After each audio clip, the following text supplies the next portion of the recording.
One of the most important things for you to keep in mind if you are going to do an eBay dropshipping business is to keep up with this eBay standards. And the reason you really want to do this is that you don't want eBay to kick you out because the system, the way it actually designed, is for you to always get a very good 5-star rating. And if you do go below that, eBay actually kicks out the seller out. So for that not to happen and for you to always be up to standard, always keep an eye on your seller dashboard and people are going to give you ratings. Now, it doesn't actually matter how many just positive feedbacks you get. What really matters is how many 5-star ratings you get in every one of those 4 most important categories.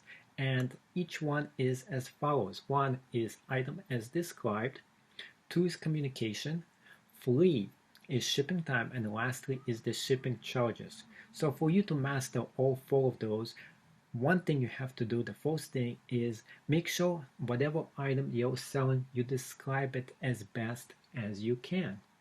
2, communication. Every single time somebody sends you something and asks you like a question, make sure you answer it right away.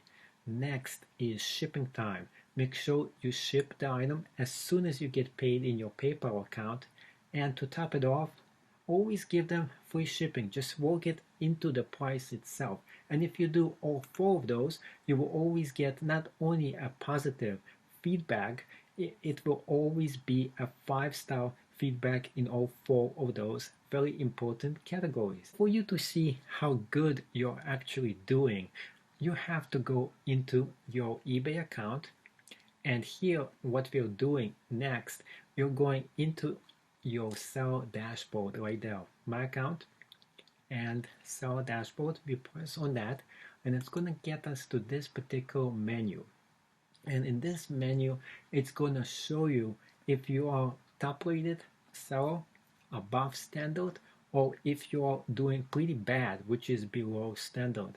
In fact, you don't want to go below standard because if you go below standard, they're going to actually shut down your eBay account. That's right, they're going to give you maybe 2 weeks time to get it back to above standard, and if you can't do this, your eBay account is gone. So this is the mistake some people make when they start to dropship. They are not watching their seller accounts, and if it goes to below standard, that's not good. So what you have to do is to make sure every one of the items you're selling is pretty good and the quality of it is well. You describe it as best as you can, you ship it as fast as you can, you respond to emails, and then if somebody says they don't like the item, just take it back as a return. And that's going to cut down on the bad star ratings which you might get if they're not happy with the product. So that's what I have been doing myself. I've been always giving them 100% satisfactory experience and a 5-star experience when they buy something from me. Next thing, what you want to do is to make sure to view your performance to date, and you want to always make sure you view your transaction defects. Now, you want to keep your defects as low as possible, and those defects happen. Some of them can happen if somebody leaves you a negative or neutral feedback. So if that happens, you can actually ask them to revise the feedback, but that's something that you can only do very few times during the year. So you don't want to really rely on that. You don't want to have any negative feedbacks or neutral feedbacks to begin with. Cancelled transaction. This is the easiest thing you want to avoid. As a dropshipper, you want to make sure the item is always in the inventory. You don't want to sell something that is not in inventory or something you can't get a hold of.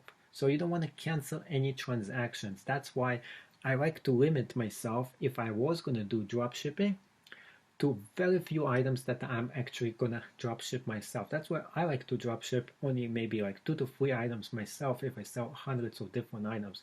That's because it's much easier for me to keep track of them.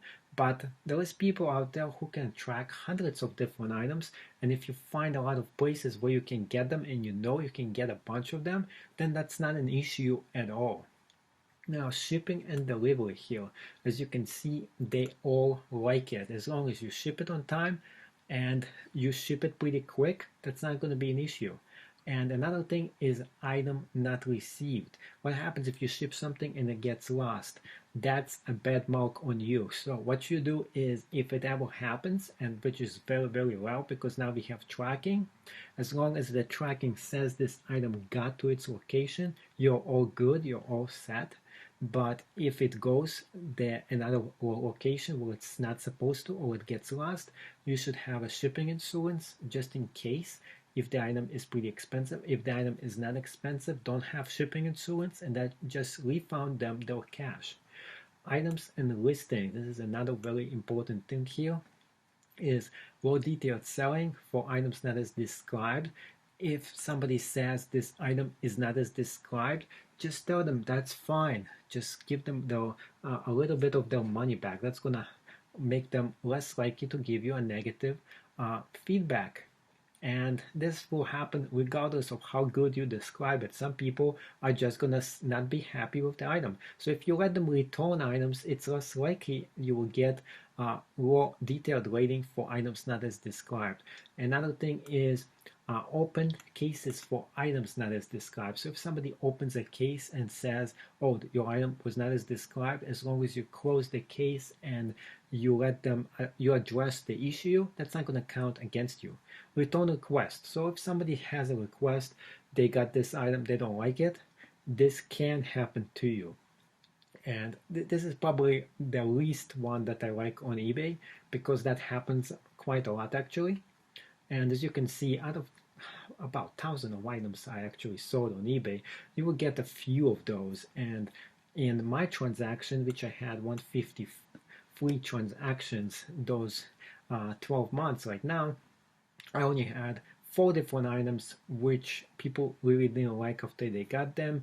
They said they were not as described, but it doesn't mean they're not as described. Sometimes you just don't want the items. You just want to get a refund. So just take it back, and that's going to solve a lot of your important issues here. So this is the few things you can do to make sure your seller dashboard is always up to standard. You try to always keep it as uh, as much as you can in the top rated section, so it doesn't go all the way to the